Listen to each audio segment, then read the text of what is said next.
I took a very personal interest in ICWA, understanding we have thousands, hundreds of thousands of kids in foster care, and of those, a good percentage are Native children. I had a son for 9 years. He was an only child, and I wanted to expand our family, and I thought adoption was a good, viable option, knowing that there's so many Native kids that need a home. I went through the extensive process of being licensed. I had to go through a home study and background checks, medical checks, became certified. I was a Native certified home. And so I started to get phone calls from social workers. There was one young man, same age as my son.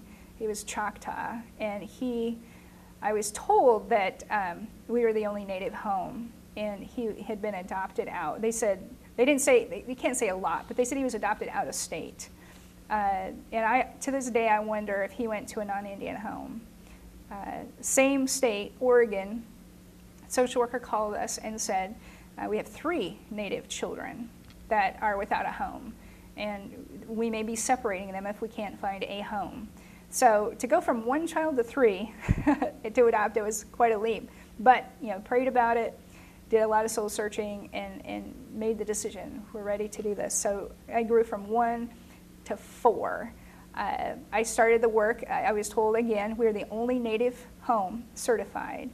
And under Indian Child Welfare Act, if there's no one in their village, Alaska village, no one in their family, then we would be the eligible home.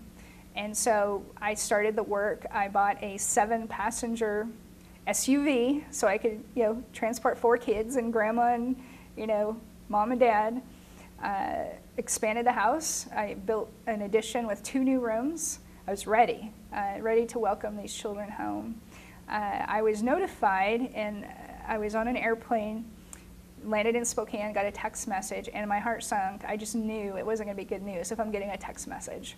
So I called the social worker, and she explained, I'm sorry, the children were, the selection committee in Oregon, they have a committee, and they select among the applicants the children's home.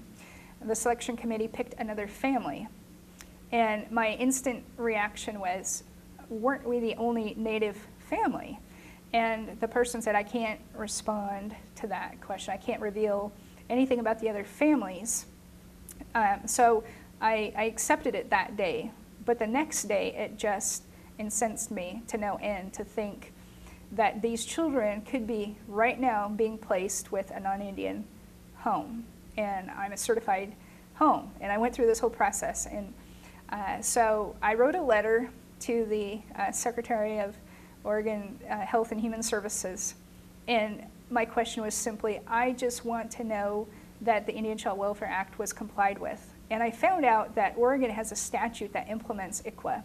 And it requires that the judge make a determination that a Native home is not deemed eligible. If there's some reason that they may be certified, but they're not in the child's best interest, it has to be a judicial determination.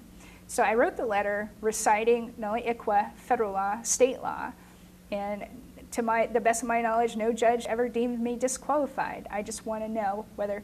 So I got a response back that we looked into this. Well, first letter, we're going to look into this. Second letter, after they looked into it, we found and determined the social worker did not follow the Indian Child Welfare Act. However, and this was something I told my family, I said, I'm almost positive they're going to find a shirt-tailed relative, because that's the only thing that could trump another Native home. So come to find out, they found a shirt-tailed relative, like a 4th cousin or a cousin of some sort, and the kids were placed with this non-Indian distant relative. And I, at that point, thought, wow, I just went through this whole process. Wanted to welcome these Native kids to our home, and now it's likely they're with another second non-Indian family. I started the process, well, actually, before starting the process again, at that point, do I even want to pursue this? I've gone through 2 Native kids as a very qualified, certified Native home, and both times I get rejected. Do I even want to, expose myself to that again, go through that whole process again? But something deep in felt, yes, I believe in this.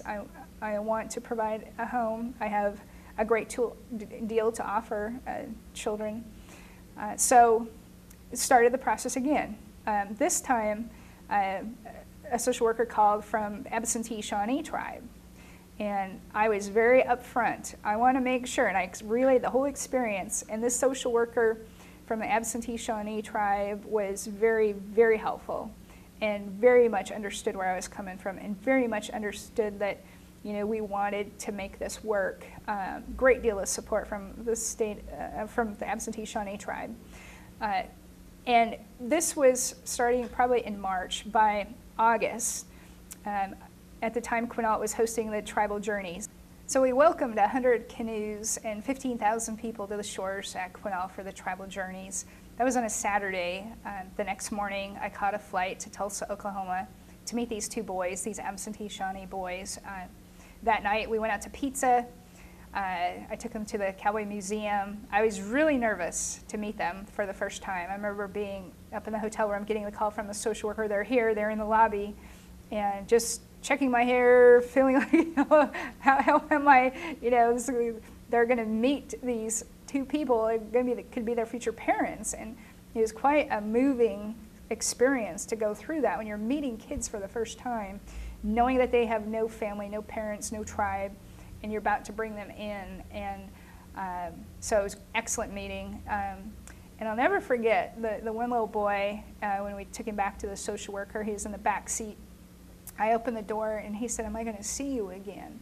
And I assured him, "I'm going to see you. I will see you again. And you're a good boy." And I, you know, really tried as much as I could to relay how loved he was and how, you know, much we wanted to bring him to Washington. They looked at the map where Washington was.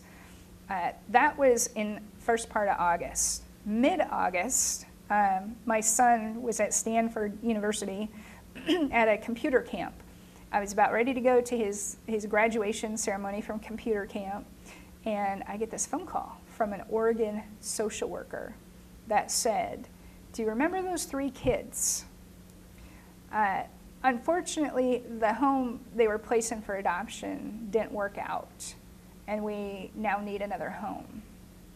And I was devastated. I mean, I thought, I just met these 2 boys, assured them, and these are 3 others that I fought through 2 levels of appeal, and now I have to make the choice. But for Oregon's failure to follow ICWA in the first place, I wouldn't have been in this situation, nor would these 2 boys have had, you know, the prospect or the idea that they would have a home, all because the state didn't follow the Indian Child Welfare Act. So for about 3 weeks, and it just crushed me. We had the boys' phone numbers, and we were calling them, and they would ask, you know, when do we get to come to Washington? And I was trying to decide, I mean, to take those 2 or the 3, and for a good 2-3 weeks, I actually thought of taking all 5. And in some respects, I wonder if I should have taken all 5, because it was an adjustment. But I ultimately decided we would take the 3. The other 2, their father had been in prison, non-Indian father. October, their biological native mother died. She was in her early 20s. I can only speculate what might have happened to her. Not good.